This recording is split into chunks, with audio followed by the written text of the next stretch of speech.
우리는 지난주까지 누가복음 9장 말씀을 살피면서 은혜를 받았습니다. 이번 주부터는 미가서 말씀을 중심으로 설교를 하겠습니다. 이렇게 신약뿐만 아니라 구약을 하고 성경을 두루 다니면서 하나님의 말씀을 이렇게 편식하지 않는 우리 모두가 되기를 소망합니다. 미가서는 말 그대로 미가 선지자가 기록하였습니다. 미가 선지자가 활동하였던 시대가 언제인가 하는 것을 알고자 하시면 물론 잘 찾아보면 있겠죠. 그러나 몇 년도가 중요한 게 아니라 그분들이 활동하였던 시대, 같이 활동하였던 시대를 살펴보면 알 수 있습니다. 미가 선지자와 함께 활동하였던 선지자는 이사야 선지자와 호사야 선지자가 있었습니다. 그리고 아모스 선지자가 있었습니다. 그들을 보면 시대적인 배경을 이해할 수 있습니다. 당시 북이스라엘은 아수르의 침공을 받아서 나라가 위태위태하였습니다. 그리고 얼마 지나지 않아서 나라가 망했습니다. 그리고 남유다는 별로 다르지 않은 비슷한 위기가 있었습니다. 오늘 말씀은 하나님께서 이스라엘 백성들에게 은혜를 베푸시겠다 하는 말씀을 하고 계십니다.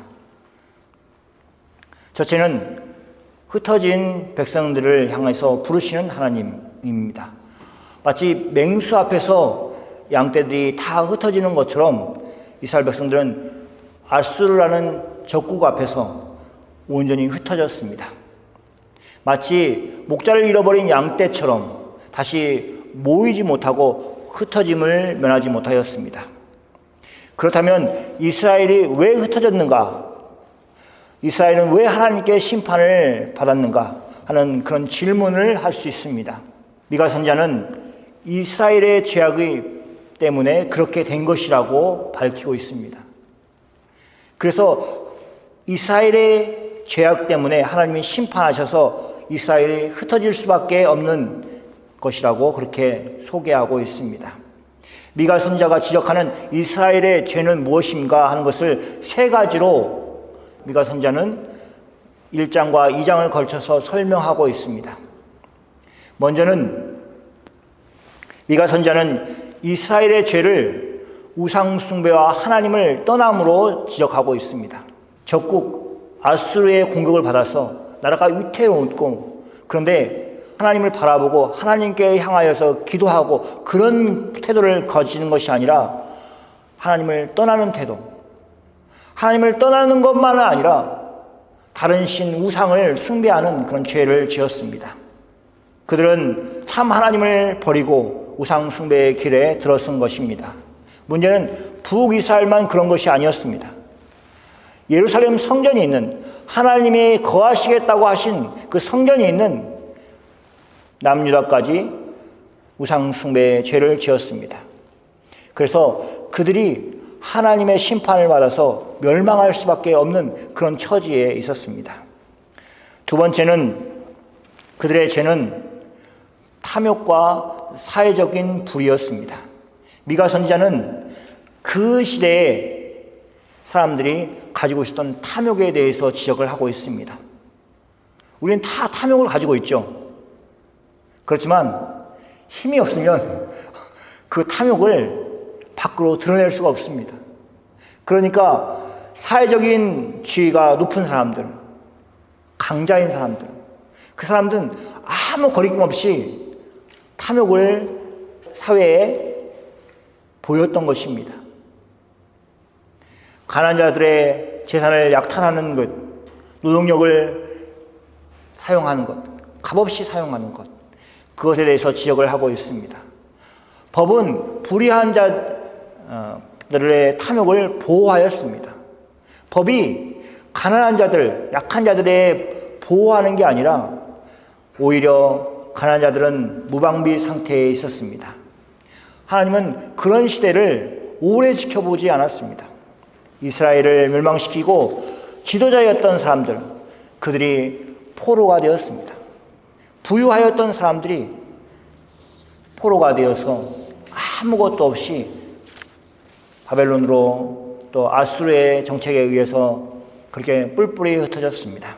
마지막으로 언급하는 죄는 거짓 선지자의 부패를 얘기하고 있습니다. 물론 이제 선지자의 부패라고 얘기했을 것입니다.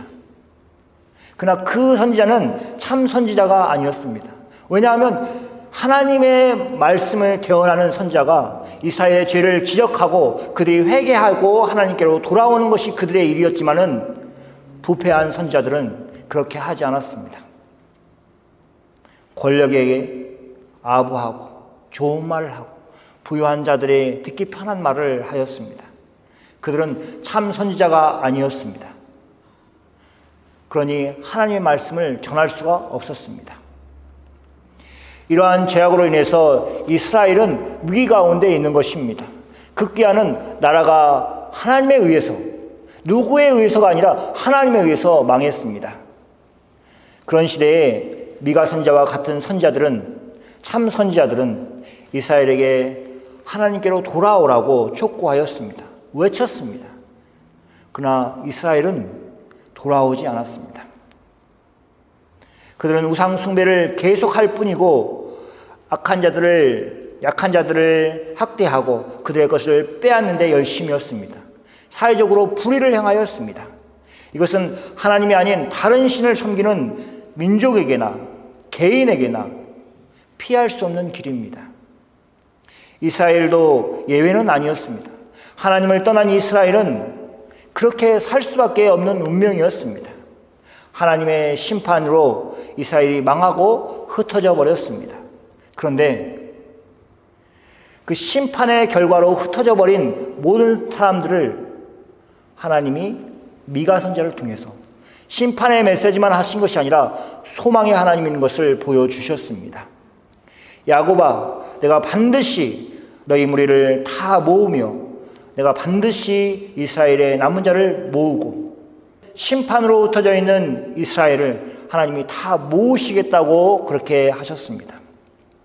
하나님의 뜻을 대신 전하는 미가 선지자가 사람들에게 얘기하면서 너희가 심판을 받을 것인데 회개하고 하나님께 돌아온 사람들은 하나님이 모으실 것이라고 그렇게 말씀한 것입니다.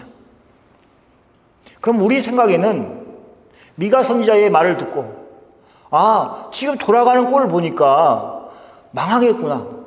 하나님이 흩어버리시겠구나. 하나님이 심판하시겠구나. 이렇게 마음 먹고 그러면 우리가 죄를 버려야겠구나. 우상 숭배하였던 죄를 버리고 하나님을 제대로 섬겨야 되겠구나. 사회적인 악을 버리고 사회에서 공의가 행해지도록 해야겠구나 라는 마음을 이스라엘이 다 먹을 것 같은데 그러지 않았습니다. 그것이 이스라엘의 결과인 것입니다. 이스라엘이 하나님이 그렇게 바른 길을 알려주셨음에도 불구하고 그 길을 걷지 않고 하나님이 심판하시는 심판이 기다리고 있는 그 길을 걸었습니다.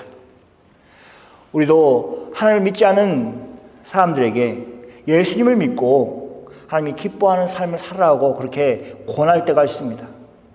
근데 아무리 외쳐도 안 듣는 것을 확인할 수 있습니다. 실망하고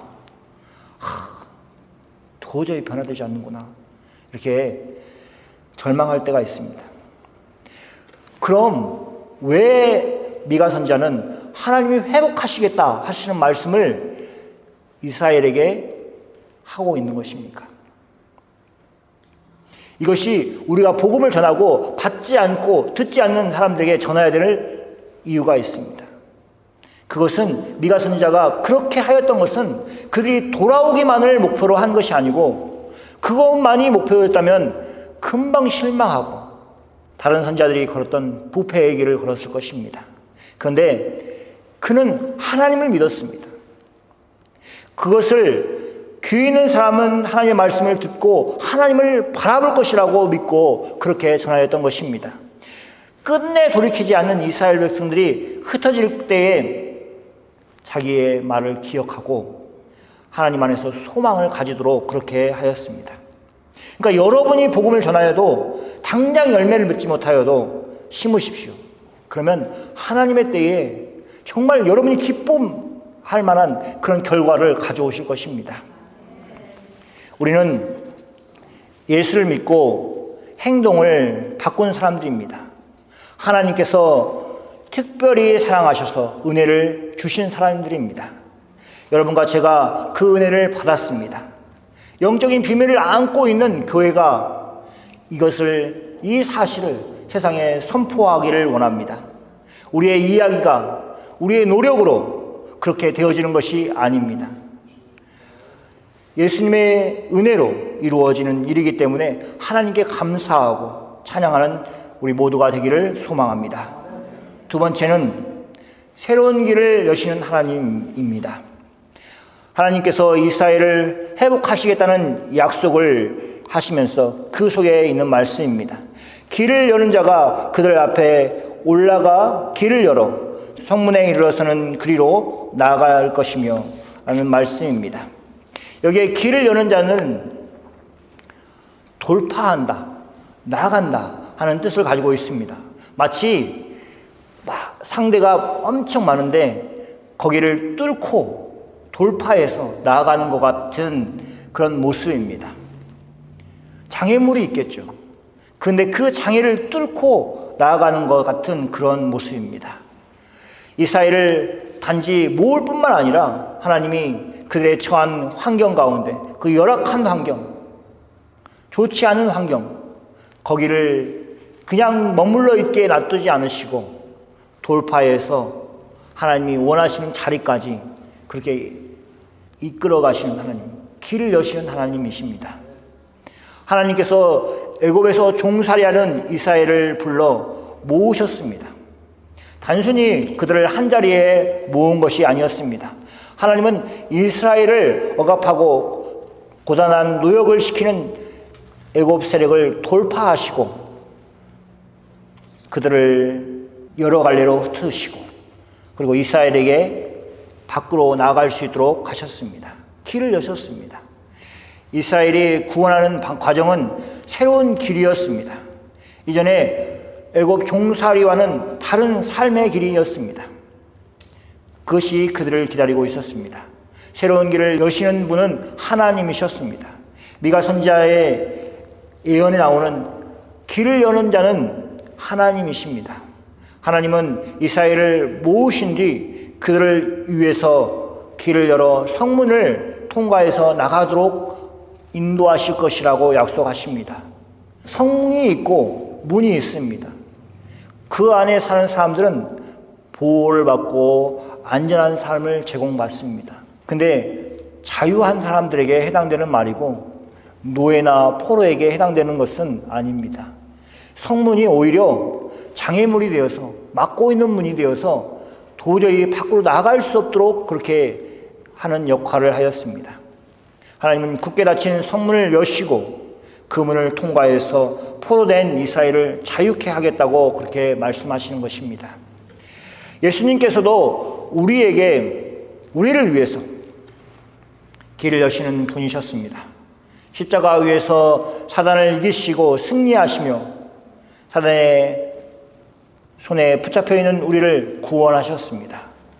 우리에게 새로운 길을 열어주신 분은 바로 예수님이십니다. 예수님이 새롭게 열어주신 그 길을 걸어갈 수 있도록 우리를 인도해 주십니다.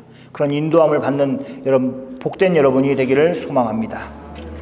세 번째, 앞서 행하시며 인도하시는 하나님. 하나님은 길을 여시는 하나님이십니다. 이스라엘이 스스로 그 길을 만든 것이 아니고 연 것이 아니었습니다. 하나님이 친히 길을 열어주신 것입니다. 그 길 위에서 이스라엘이 가는 길에 앞서서 하나님이 행하셨습니다. 그들을 인도하셨습니다. 그러면 성경은 이렇게 얘기합니다. 그들의 왕이 앞서가며 여호와께서 선두에 가시니라. 같은 말씀이 반복되고 있습니다. 왜 같은 말씀을 반복할까? 그건 이스라엘의 시가 이렇습니다. 전체가 다 시이기 때문에 그렇습니다. 미가 선지자는 하나님께서 이스라엘을 회복하시면서 주도적으로 일하실 것을 말씀하고 있습니다. 선두에 서 있는 사람이 주도적으로 일하는 것이 아니겠습니까? 하나님은 그들의 왕으로서 앞서가시고 선두에 서서 가셔서 이스라엘을 이끌어 주십니다. 이 말씀은 출애굽 사건을 생각하면 쉽게 이해가 됩니다. 하나님은 이스라엘 백성들이 홍해를 건널 때에 그들보다 앞서 건너셨습니다. 길을 알 수 없는 광야에서도 하나님이 선두에 서셔서 이스라엘 백성들을 안전하게 인도하였습니다. 하나님이 언제 인도하셨냐? 이렇게 물어보시는 분이 있을 수 있습니다. 불기둥과 구름 기둥으로 하나님이 함께 하시는 것을 이스라엘 백성들이 볼 수 있도록 그렇게 인도하셨습니다. 하나님이 저 앞에 가시네. 그렇게 하면서 하나님의 인도를 받아서 따라갔습니다. 흩어진 이스라엘을 다 모으시고 모인 백성들을 앞서 선두에 서서 길을 행하셨습니다.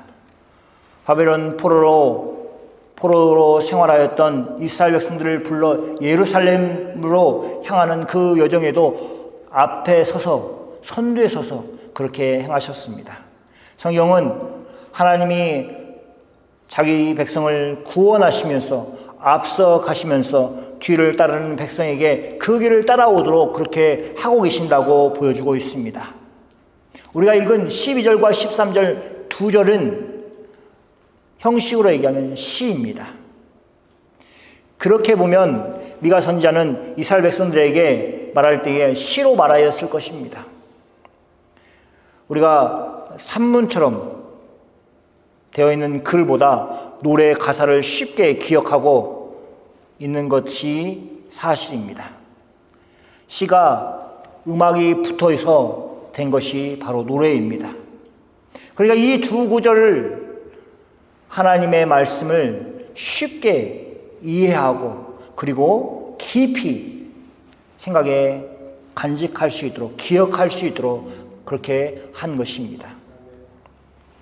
하나님이 이스라엘에게 소망의 하나님을 잊지 말라고 그렇게 말씀하시면서 이 말씀을 미가 선지자에게 주신 것입니다.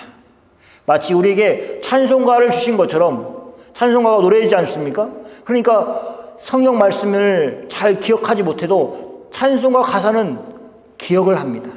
그러면서 은혜를 기억하고 하나님 안에 있는 소망을 발견하고 그런 것이 우리들의 모습이라면 이스라엘은 시로 되어 있는 이 두 구절 말씀을 가지고 소망을 가졌을 것입니다. 오늘 본문은 짧은 두 구절이지만 우리에게 소망을 주시는 하나님을 다시 한번 생각할 수 있는 시간이 되었을 것입니다. 성경은 긴 역사 가운데 하나님께서 신실하게 자기 백성을 부르시고 구원하시는 모습을 그리고 있습니다. 그 신실하심은 예수 그리스도의 구원 사역에 나타나 있습니다. 그것을 통해서 우리에게 보여주셨습니다. 그 신실하심이 우리에게 있기 때문에 우리가 구원함을 받은 것입니다. 우리의 행하였던 죄악과 아직 버리지 못한 습관과 죄가 있음에도 불구하고 은혜로운 하나님은 예수 그리스도를 통해서 우리의 죄를 덮으시고 우리를 구원하여 주셨습니다. 죄가 다 없기 때문에 죄값을 다 치렀기 때문에 우리를 구원하신 것이 아니라 예수님이 대신 죄값을 치르시고 우리를 구원해 주신 것입니다. 우리의 죄가 작아서 그렇게 하신 것이 아닙니다.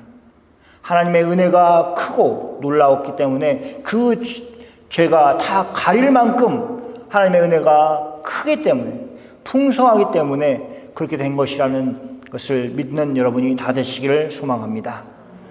오늘 우리는 소망에 대해서 이야기를 하였습니다.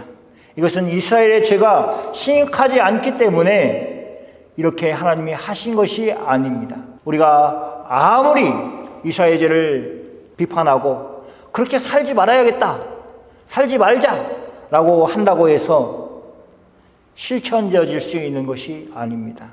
하나님의 선하심과 은혜를 바라보지 않는다면 결단코 우리의 결심이 그 뜻을 이루지 못할 것입니다. 우리 모두가 소망의 하나님을 만나야 합니다. 그러면 절망 가운데서 소망을 품을 수 있습니다. 소망을 가진 사람은 절대 하나님을 떠나지 않을 것입니다. 누가 소망 대신에 절망을 선택하겠습니까? 누가 확실한 소망을 가지면서도 하나님 안에 다른 것에 관심을 가지겠습니까? 사랑하는 성도 여러분, 회개를 촉구하시는 하나님 안에 소망을 보시는 여러분이 다 되시기를 소망합니다. 하나님은 분명한 대안을 가지고 회개하고 하나님께로 돌아오라고 말씀하십니다. 우리가 그 부르심에 응답하는 사람이 다 되고 한 걸음 더 나아가 세상에 복음을 전하는 사람들이 다 되기를 소원합니다. 절망 속에 있는 세상, 그리고 그 세상 가운데서 활동하고 있는 여러분의 친구들, 또 이웃들, 친척들, 이런 분들에게 예수님이 가지고 있는, 예수님 안에 있는 하나님의 소망을 바라보게 하는 그런 역할들을 다 하는 여러분이 다 되시기를 축원합니다. 아멘.